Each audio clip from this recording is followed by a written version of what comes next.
पवार यांच्या खरं तर अनेक आठवणी आहेत. पुढारी न्यूजच्या या कार्यालयातच जेव्हा ते लॉन्चिंगसाठी आले होते तेव्हा त्यांची एक प्रतिक्रिया स्मरणात राहिली. ती प्रतिक्रिया आपण बघूया.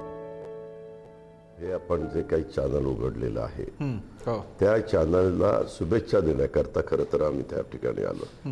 त्याच्यामध्ये पद्मश्री ग गो जाधव साहेब असतील, पद्मश्री बाळासाहेब जाधव साहेब असतील, आता नवीन जनरेशनचं नेतृत्व करणारे योगेशजी जाधव असतील, आणि तुम्ही असंख्य त्यांना साथ देणारे सहकारी असाल.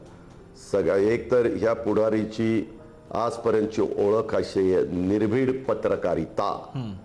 एकेकाळी कोल्हापूरच्या परिसरामध्ये, बेळगावच्या परिसरामध्ये त्या सगळ्या तिथल्या सीमा प्रश्नाच्या मध्ये लक्ष घालणारा आणि त्याला आवाज उठवणारा हा पुढारी पेपर नंतर महाराष्ट्रभर पसरला. आणि आता नवीन नवीन आव्हानं लक्षामध्ये घेत आता इलेक्ट्रॉनिक मीडिया पण तितकाच महत्त्वाचा घटक राहिला. त्यामुळे त्यांनी हा विचार केला.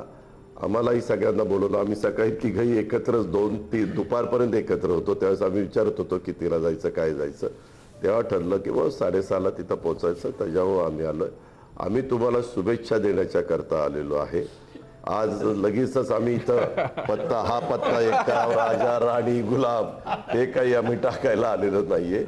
आम्ही शुभेच्छा देऊन इथनं जाणार आहोत.